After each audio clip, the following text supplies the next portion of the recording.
Hello అండి, welcome to Sukanya vlogs. ఎలా ఉన్నారండి? బాగున్నారా? ఈ రోజు మన రెసిపీ వచ్చి 10 నిమిషాల్లో పప్పు నానబెట్టే పని లేకుండా మనం గారెలు రెడీ చేసుకోవచ్చు అనమాట. చాలా రుచిగా ఉంటాయి.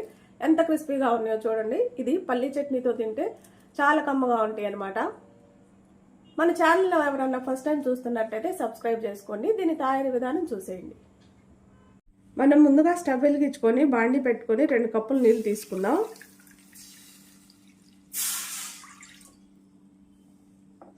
ఈ కప్పుతో 2 కప్పులు నీళ్ళు తీసుకోవాలి. మీరు ఏ కప్పు తీసుకుంటారో అదే కప్పుతో 2 కప్పులు నీళ్ళు తీసుకోండి. ఈ నీళ్ళల్లో ఒక పావు టీ స్పూన్ జీలకర్ర వేసుకోండి. అలానే కొంచెం కొత్తిమీర వేసుకోండి. అల్లం ముక్కలు కొన్ని కట్ చేసి వేసుకోండి. పచ్చిమిర్చి కూడా ఒక పచ్చిమిర్చి కట్ చేసి వేసుకోండి. ఇవి తెరలాలన్నమాట. నీళ్ళు తెల్లే టైంలో ఒక పావు టీ స్పూన్ ఉప్పు వేసుకోండి. ఇప్పుడు మనం ఇందాక తీసుకున్న కప్పుతో 1 కప్పు రవ్వ తీసుకోండి. ఉండలు లేకుండా ఇలా కలుపుతూ వేసుకోవాలి. ఇలా మొత్తం మనం రవ్వ అంతా కూడా ఇలా దగ్గరికి అయ్యేదాకా ఉడికించుకోవాలన్నమాట.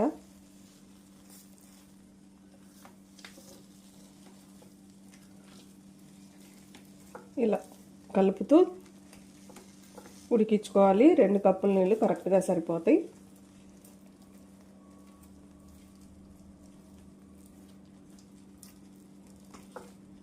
ఉడికిపోయింది. ఇప్పుడు స్టవ్ కట్టేసుకొని చల్లగా ఉన్నిద్దాం. ఇప్పుడు చల్లగా అయినాక అంతా ఒకసారి కలుపుదాం.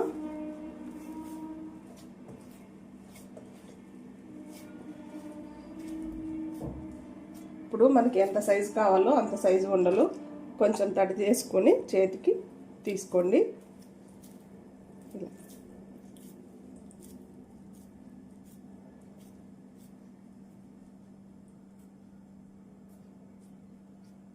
మనకి చిన్న గారెలు కావాలో పెద్ద గారెలు కావాలో చూసుకొని వేసేసుకోవటమే అన్నమాట. ఇలా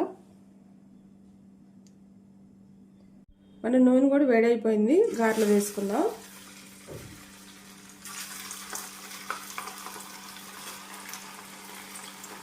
ఇవి 2 వైపులా మంచి కలర్ వచ్చేదాకా వేపుకోవాలి. వేసిన వెంటనే కదపకండి. 1 నిమిషం అలా వదిలేసేయండి. ఒకవైపు వేగిపోయి రెండో వైపు తిప్పుకుందాం.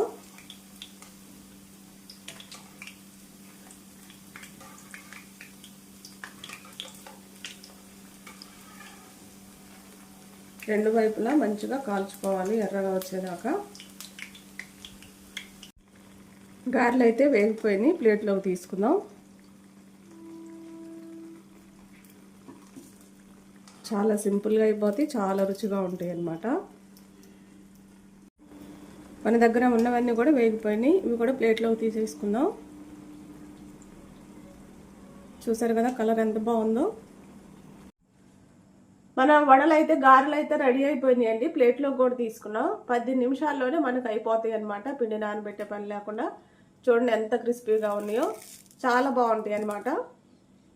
ఇది చట్నీలో ముంచుకొని తింటే ఒకటి తినాలి అనుకున్న వాళ్ళు 4-5 తినేస్తారనమాట. అంత బాగుంటుంది. కంపల్సరిగా మీరు కూడా ఇంట్లో ఒకసారి ట్రై చేయండి.